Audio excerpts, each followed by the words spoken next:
Good morning, students.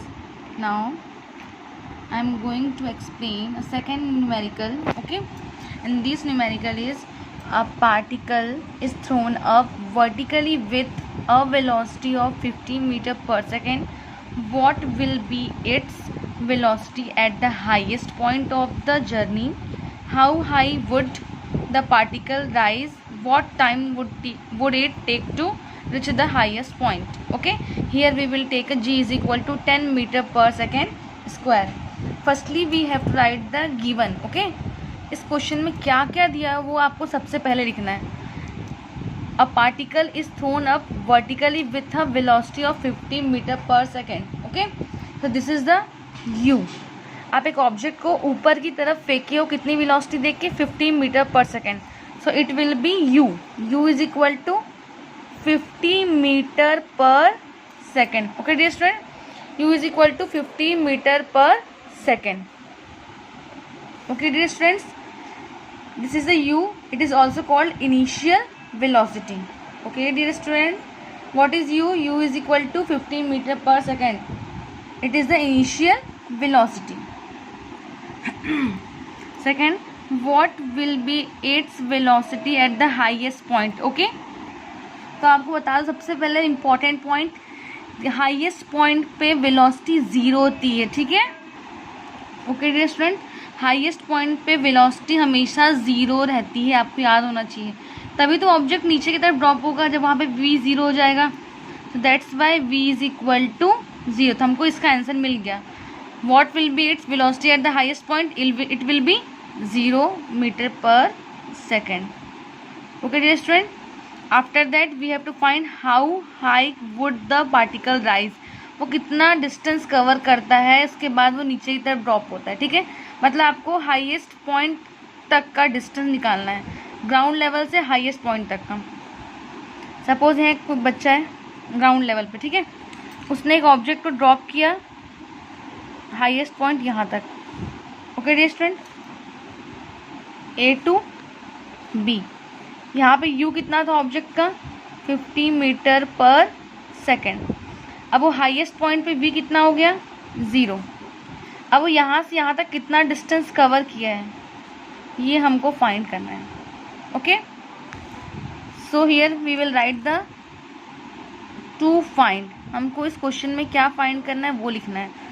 We have to find firstly v को हम यहाँ नहीं लिखेंगे. Okay, second we have to find h. Okay dear student, and time is also given.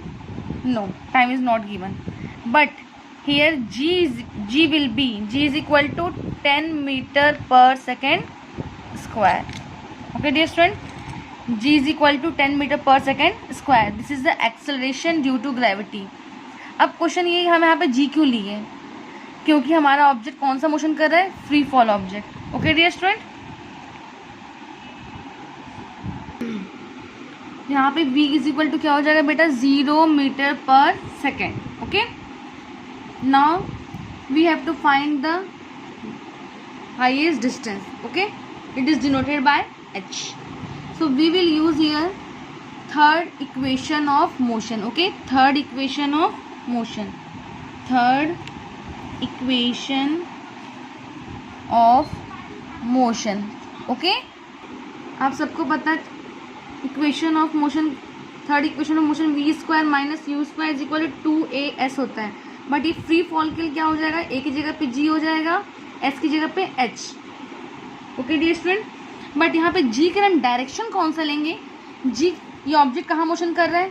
Towards earth, towards earth. Okay dear students, here g will be positive. जब वो अर्थ की तरफ object गिर रहा है तो यहाँ पे g कैसा होना चाहिए? पॉजिटिव होना चाहिए. Okay, now we put the value of v की वैल्यू कितनी है? 0. u की वैल्यू गिवन थी क्वेश्चन में, that is 50, and g is also given, that is 10, and we have to find the h. Okay, 50 का square कितना होता है बताओ? 50 का स्क्वायर कितना होता है? 2500.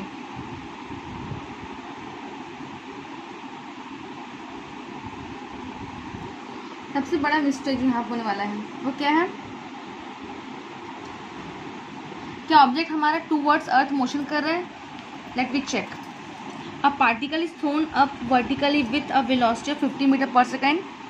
थ्रोन अप बोला है, क्या लिखा है यहाँ पे? Thrown up. So here object is not moving towards earth, here object is moving away from the earth. Okay dear students, here object is moving away from the earth. So here G will be negative. Here G will be negative. Here G will be negative. Okay dear student.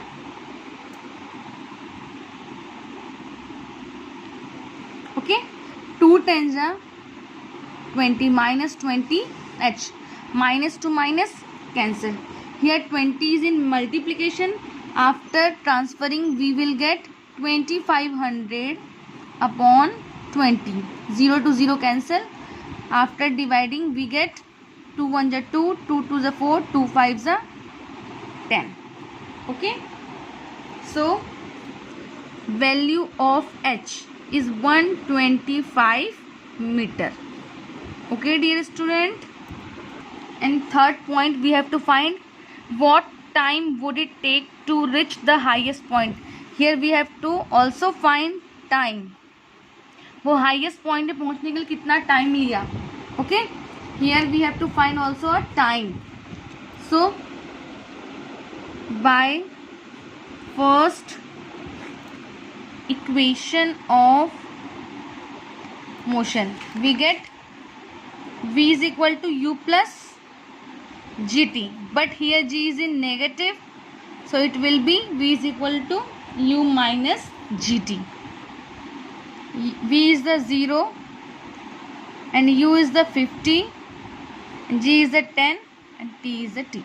Okay, after transferring we get 10 T is equal to 50 and 50 upon 10, it will be 5 seconds.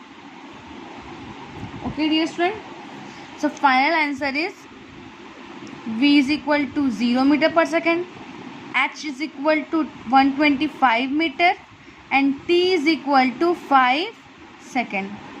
This is the final answer of V, H and T. Okay.